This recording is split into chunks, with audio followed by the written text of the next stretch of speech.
Welcome to another edition of Straight Shooting Sports Talk, and I'm your host, Dujane Blaine. And today we're talking NFL breakdowns, AFC East. And we start with the Buffalo Bills. 6-10, sitting at the bottom, as usual. Why? Who knows? It's just like this team is cursed, like the Raiders. I mean, it's just awful. First of all, they decided to go with a guy, Ryan Fitzpatrick, who is no longer there. But, I mean, I don't know. Any couch potato could have told you that Ryan Fitzpatrick was not your quarterback of the future. Now we have only Tavares Jackson on the roster with another guy who no one knows. And this is how you could potentially start next season. I mean, we had a glimmer of hope at the beginning of the 2012 season, and that thing went south. Now, granted, Mario Williams got hurt, really wasn't effective, and this team needs linebackers badly. They need linebackers that can stop their short runs, stop them short, so they don't turn into long gashers. Then the next thing you know, you're halfway through the game, these guys can't stop a soul, and you're bleeding everywhere, and there's nothing you can do to stop it. And you get murdered in a football game. If they can get some linebackers, overall this defense has the potential to be very, very good, and a defense that can stop a lot of the top-tier teams. Another problem they had was, as we mentioned earlier, a guy in Fitzpatrick who is not who they thought he was. Really a poor move by the Buffalo Bills in signing this guy to a big contract when really, when they signed him, he wasn't even playing up to that potential at that time to deserve that type of a contract. Offense couldn't stay out there long enough to give the defense any kind of rest, partly because all they have is Stevie Johnson and no one else. They have got to find someone to complement Stevie Johnson to take the pressure off of him. Have to. Otherwise, it's a one-man show, and your quarterback staring down the barrel of hoping that either C.J. Spieler gets open out of the backfield, Fred Jackson gets open out of the backfield, or it's Stevie Johnson or nothing else. That's not good, because opposing teams' defenses, especially, this is not college football, this is the NFL, and they will lock you up if you don't have that many weapons to go to and make you look like a fool. So as we've always been saying about Seattle, come on, Buffalo. It's time for you to start turning this thing around. You get too many talented players. You have a core of guys that really can get the job done, but you got to have a leader at the quarterback position, and you got to start finding some guys that can complement your stars on this football team.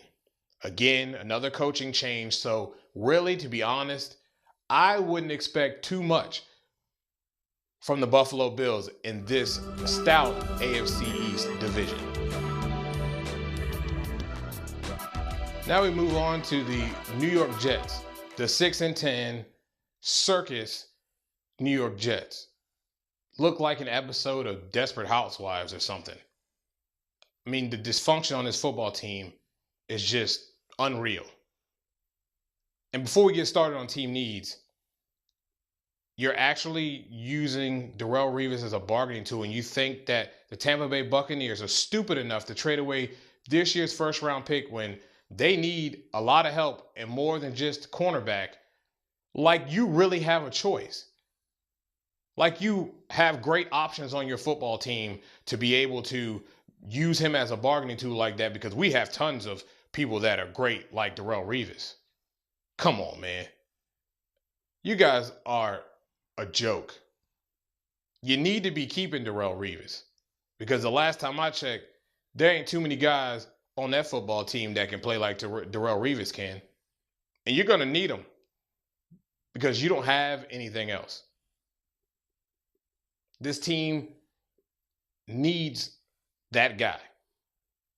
Now, when you look at the team needs, everybody's talking about quarterback.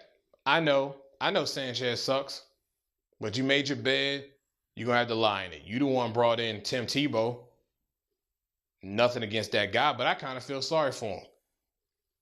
Kind of disrespect the guy, tell him he's going to be a big part of the football team, and then he's just going to be running. Then you're just running Wildcat. Okay, fine. I know he's pretty effective with that.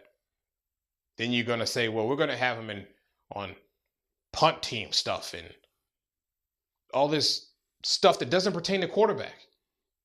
All the while, Sanchez is stinking the joint up. And you put in McElroy over Tim Tebow. Whatever, man. Another bonehead garbage move. But I guess it's expected coming from this organization. But you need linebackers.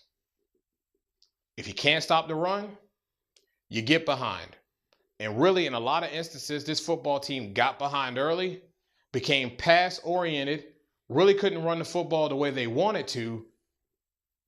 And then Sanchez looks like trash dump, throwing interceptions, throwing ill-advised passes because he's taking pressure all day, can't catch a break. Linebackers has to be it. And if you're getting rid of Darrelle Revis, you need to start taking a look at getting some corners as well. Draft is deep, full of them. You need to take a look at it. Because if you're going to get rid of Darrelle Revis, your defense just took a huge decline if you're going to do that. Now, if you can shore up the defense, you can still keep Sanchez for another year. He's under contract anyway. So you can keep him for another year. Sean Green had a great year running the football. Get some depth at the offensive line. Get some cohesiveness on the offensive line. And, hey, you might actually have a shot.